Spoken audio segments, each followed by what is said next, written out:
futur. Sauf qu'il s'agit du passé. Le futur est venu et est reparti, et nous l'avons manqué. La magnifique architecture que nous voyons partout dans notre monde, que les menteurs officiels et les contrôleurs de celui-ci ont appelé historiciste, néoclassique, renaissance, gothique, etc., appartient à une seule et même civilisation unifiée. Une civilisation si développée qu'elle a exploité le pouvoir de l'électromagnétisme à un degré si élevé qu'elle a non seulement construit ces énormes structures, mais les a aussi façonnées avec une finesse et une beauté absolue. Une célébration de leur propre avancée technologique. Les structures ont été conçues dans le seul but de récolter et de générer de l'énergie électromagnétique et de la distribuer partout dans le monde. Leur ville, leur village et tout un mode de vie dépendaient de l'utilisation d'une énergie électromagnétique puissante, propre et gratuite.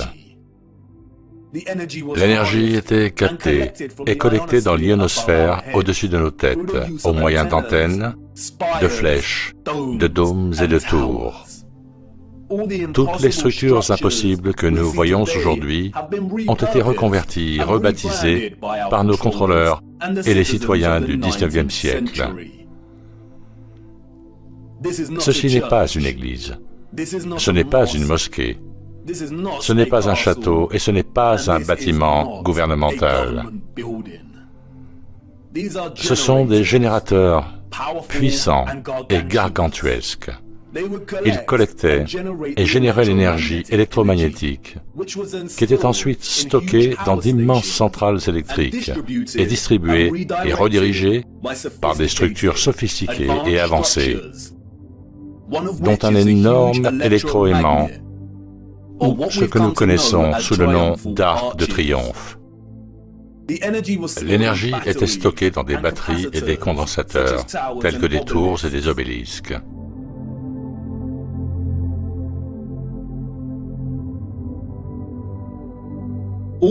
Toutes les villes ont été construites partout dans notre monde sous la forme d'un grand réseau électrique interconnecté, un peu comme une énorme carte mère d'ordinateur. Je sais déjà ce que vous pensez. Quoi? Il a finalement perdu la tête. Il nous a eu avec la Terre plate. Mais là, c'est trop. Je sais. La programmation de secours est en train de se mettre en place. Mais avant de vous détourner pour partir et de balancer vos bottes boueuses, laissez-moi vous montrer comment cela fonctionnait. Comme vous le savez, nous vivons sur un plan plat et stationnaire. Au centre se trouve une source de magnétisme au pôle Nord, et directement au-dessus se trouve Polaris, fixé au point central et le plus élevé d'un merveilleux firmament en forme de dôme cristallin. Sous le firmament, différentes couches d'atmosphère existent à différentes hauteurs. L'ionosphère commence à environ 50 km au-dessus de la Terre. Elle comprend une thermosphère et la mésosphère. L'ionosphère est une atmosphère électrique qui est ionisée par l'électromagnétisme du Soleil. Elle forme également le bord interne de la magnétosphère. Je sais, beaucoup de grands mots et de concepts abstraits. Mais vous êtes familier avec ce processus et vous en avez été témoin chaque jour pendant toute votre vie. Comme vous pouvez le voir, les fioles ici contiennent des gaz moléculaires qui sont présents dans l'atmosphère au-dessus de nous. Lorsqu'une source électromagnétique, telle qu'une bobine Tesla, est appliquée à proximité de ces gaz, le champ magnétique de la bobine ionise ou charge ces gaz. Et il en résulte un plasma phosphorescent. Les gaz se colorent.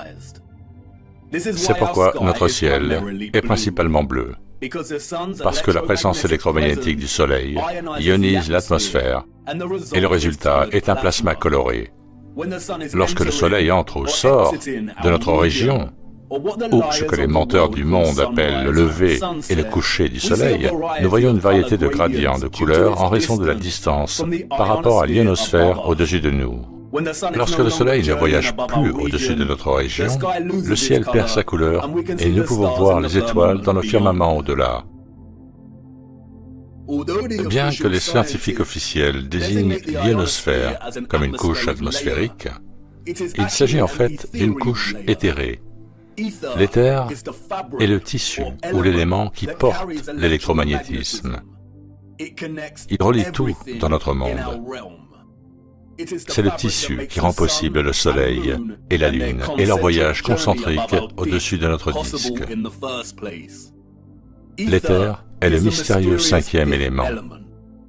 Il relie tout électromagnétiquement par l'énergie vibratoire.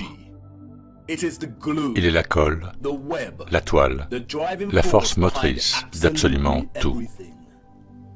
Les quatre autres éléments, l'air, le feu, l'eau et la terre, n'existent que grâce à l'éther. Ils sont l'expression des vibrations de l'éther. La cymatique est un bon exemple de la présence de l'éther. Les fréquences alimentées par la plaque de Chladni font que le sable ou le sel forme des formes géométriques précises et complexes. Plus la fréquence est élevée, plus le motif géométrique est complexe. Mais quel est le conduit qui prend les vibrations des fréquences et permet au sable de prendre cette forme? C'est l'éther à l'œuvre. C'est pourquoi nous voyons des fruits et des légumes qui ressemblent beaucoup à des motifs cymatiques. C'est l'éther à l'œuvre. Toute matière est éthérée, et la forme de cette matière est une expression différente de l'éther, déterminée par la fréquence et la vibration. L'éther est le pont entre la fréquence électromagnétique et l'énergie vibratoire et la forme de la matière elle-même. On pourrait l'appeler le Saint-Esprit de Dieu.